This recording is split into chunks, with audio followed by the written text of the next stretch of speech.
આ video overview પ્રકૃતિ અભ્યાસુ પ્રણય દ્વારા લિખિત વિહંગ વિશ્વ ગુજરાતની પક્ષી સંપદા નામના 7 ખંડોમાં પથરાયેલા મહાગ્રંથના મૂળ લેખ પર આધારિત છે. લેખકના ક્ષેત્રકાર્ય, આધુનિક વૈજ્ઞાનિક સંશોધનો અને સંદર્ભ સાહિત્યના ઉપયોગથી સચોટ માહિતી આપવા પૂરતો પ્રયાસ કરવામાં આવ્યો છે. તેમ છતાં આ એક AI જનરેટેડ વિડિયો હોય, કોઈ ક્ષતિ રહી ગઈ હોય તો ક્ષમ્ય ગણવા અને કોમેન્ટ દ્વારા ધ્યાન પર લાવવા વિનંતી. તો ચાલો આજના આ એક્સપ્લેનરમાં આપણે રંગીન બટાવડા વિશેના 5 મુખ્ય પાસાઓ પર નજર કરીએ. રણના આકરા તાપમાં અને પથ્થરવાળી જમીન પર આ પક્ષીએ કેવા અદ્ભુત અનુકૂલનો સાધ્યા છે તે જોવું ખરેખર રોમાંચક છે. પહેલો વિભાગ વર્ગીકરણ અને પ્રાથમિક પરિચય. ક્યારે વિચાર આવ્યો છે કે આ પક્ષીનું વૈજ્ઞાનિક નામ શું હશે? પીટરોક્લિસ ઇન્ડિકસ. આ ખરેખર ગ્રીક શબ્દો છે. ટેરોન એટલે પાંખ અને ક્લિયોસ એટલે પ્રખ્યાત અથવા વિશિષ્ટ. કેટલાક લોકો એનો અર્થ પીંછાવાળા પગ એવો પણ કરે છે અને ઇન્ડિકસ એટલે આપણું ભારતીય. આ નામ તેની મજબૂત પાંખો અને ગરમ રેતીથી બચાવતા પીંછાવાળા પગ માટે એકદમ સચોટ છે.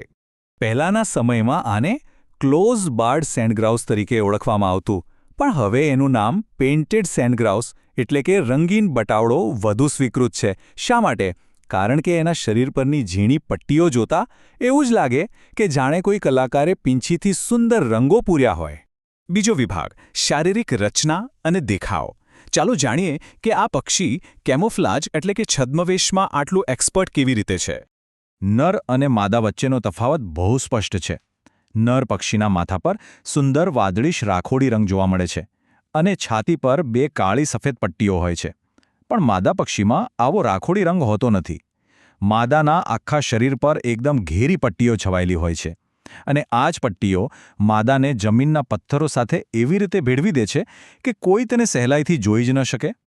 વજનની વાત કરીએ તો આ પક્ષી ફક્ત 150થી 200 ગ્રામનું જ હોય છે. એકદમ નાનકડું પણ મજબૂત બાંધાનું. લંબાઈ આશરે 25થી 28 સેન્ટીમીટર. એની ટૂંકી પૂંછડી અને લાંબી ધારદાર પાંખો, આ બધું ભેગું થઈને એને હવામાં જબરદસ્ત ઝડપ આપે છે. હવે એની ચાંચ અને પગ પર નજર કરીએ. ચાંચ ટૂંકી, પીળાશ કે નારંગી રંગની અને એકદમ મજબૂત હોય છે, જેથી કઠણ બીજ આસાનીથી તોડી શકે. અને પગ ભલે ટૂંકા રહ્યા પણ એના પર પીંછાનું સરસ આવરણ હોય છે. રણની ધગધગતી જમીન પર ચાલવા માટે કુદરતે આપેલો આ એક અદ્ભુત બચાવ છે. ત્રીજો વિભાગ રહેઠાણ. આવું અનોખું પક્ષી ક્યાં જોવા મળે છે તે જોઈએ. આ પક્ષી ખાસ કરીને ભારત, પાકિસ્તાન અને શ્રીલંકાના અમુક ભાગોમાં જ જોવા મળે છે. પણ એ માત્ર ખુલ્લા રેતાળ મેદાનોમાં નથી રહેતું. એને તો પથ્થરવાળા રણ પ્રદેશો, સૂકી ઝાડીઓ અને ખડકાળ જમીન જ સૌથી વધુ પસંદ છે. ગુજરાતની વાત કરીએ તો આ પક્ષી અહીંનું કાયમી નિવાસી છે. કચ્છના ખડકાળ વિસ્તારો, બન્નીના ઘાસ મેદાનો, નાના રણની આસપાસનો વિસ્તાર તેમજ સૌરાષ્ટ્ર અને ઉત્તર ગુજરાતના સૂકા વિસ્તારોમાં તેની ખાસ હાજરી છે.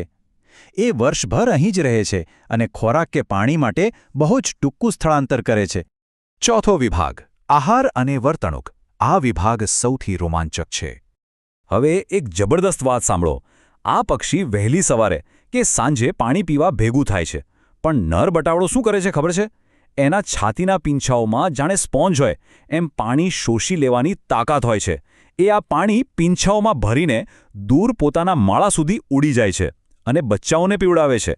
રણના આકરા તાપમાં બચ્ચાને બચાવવાની આનાથી અદ્ભુત ટેકનિક બીજી કઈ હોઈ શકે? ખોરાકમાં આ પક્ષી એકદમ સાદું છે. નાના બીજ, કળીઓ અને અંકુર એનો મુખ્ય આહાર છે. અને હા, એ બહુ મોટા ટોળામાં નથી રહેતું. મોટેભાગે જોડીમાં અથવા નાના પારિવારિક જૂથમાં જ જોવા મળે. અને ઉડાન તો એટલી ફાસ્ટ અને શક્તિશાળી હોય છે કે બસ જોતા જ રહી જઈએ.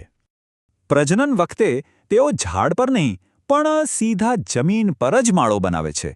પથ્થરવાળી જમીન પર એક નાનો ખાડો કરી દે અને આજુબાજુ કાંકરા ગોઠવી દે. માદા તેમાં 2 થી 3 ઈંડા મૂકે. આ ઈંડા પણ ધાબાવાળા અને પથ્થર જેવા જ દેખાય. શિકારીઓ માટે આ ઈંડા શોધવા એ જાણે અશક્ય કામ બની જાય છે. દેખાવમાં ભલે આ પક્ષી સુંદર હોય, પણ એનો અવાજ બહુ કર્કશ અને ઘોંઘાટવાળો હોય છે. કિક કિક કિક, રાઆ અથવા કટોકટો જેવો અવાજ કરે છે. અલબત્ત અલગ અલગ વિસ્તાર પ્રમાણે આ અવાજમાં થોડો ઘણો બદલાવ આવી શકે છે.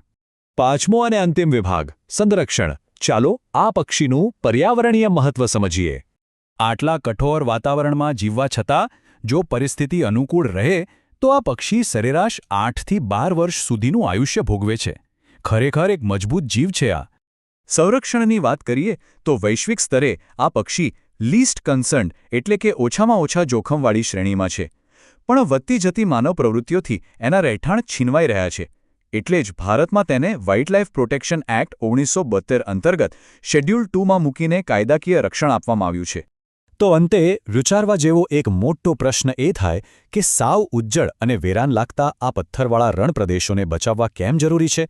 કારણ કે આ જ વિસ્તારો રંગીન બટાવડા જેવા માસ્ટર ઓફ કેમોફ્લાજનું એકમાત્ર ઘર છે. જો આ જમીન નષ્ટ થશે તો પ્રકૃતિની આ અદ્ભુત કળા પણ કાયમ માટે ગાયબ થઈ જશે.